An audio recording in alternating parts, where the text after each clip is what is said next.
Hey guys, I've been meaning to shoot a quick little video for some time, but here, this is my new job, Gibson McIlvain Lumber Company.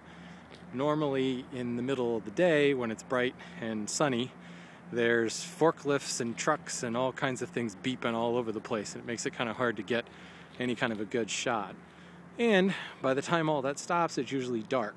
So we've gotten to the point where it's still light in the 5 o'clock hour around here, so I figured I'd give you a little update. This building here is our millwork and planing mill. All of our moldings, ripping, and all the planing and joining work we do is done in this building, and one directly behind it. There's a lumber shed directly behind it that holds all of our orders in situ for molding work. Out in the yard, beyond that huge pile of snow, this is all of our air drying lumber. Usually it's lumber that's imported and it's been dried to European standards, or the domestic stuff that's come straight from the mills that's still green and needs to be dried. It'll be air dried, usually down into the 16 percentile range. Straight ahead of me is some air dried sapele. This is mahogany, some poplar, some oak. On the other side of that snow pile is some cherry. The shed way back in the background there is our genuine mahogany shed. It's filled with close to 2 million board feet of genuine mahogany. That's Sweetenia macrophylla from Central America. All of this air-dried lumber eventually, as room permits, gets moved over to these buildings. These kind of whitish buildings. These are our dry kilns. We have 6 of them here on site with about 5 million board foot capacity for all of them. Right now, they're actually full of poplar, cherry, and walnut, all being dried. So this whole complex consists of 6 dry kilns. This building right in front of me, which the lighting's not that good, this is our lumber grading shed. So here's a container right here. As the containers come down from the main road up on the hill, they pull in to this area, and all the lumber is offloaded and graded here in the grading shed.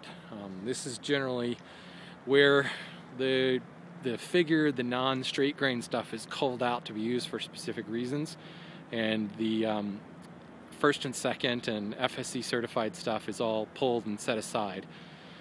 The lumber shed between that air drying sapele and the grader shed back there, that is our teak shed. We have another couple million board feet of teak hiding in there.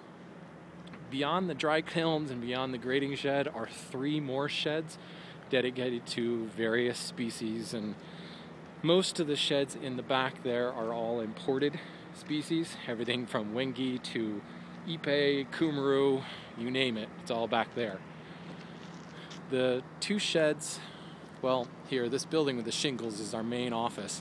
And in fact, my office is right there, the lower level window on the left. All of the lumber as it comes in drives right by my window, which is why you guys have seen me tweeting constantly about, hey, we just got such and such lumber in, because I see it all drive by my window. The 2 sheds to the left there are all domestic sheds.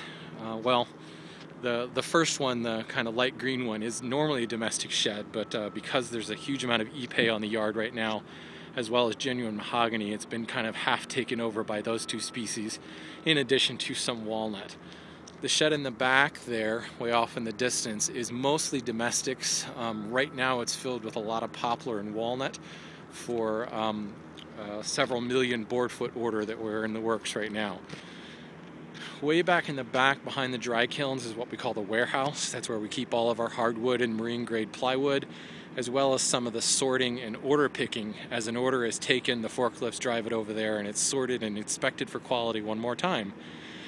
There's a lot that I can't really show you without walking several miles to get to it all, but that is the J. Gibson McIlvain Lumber Company. This is my new job and I love it. See ya.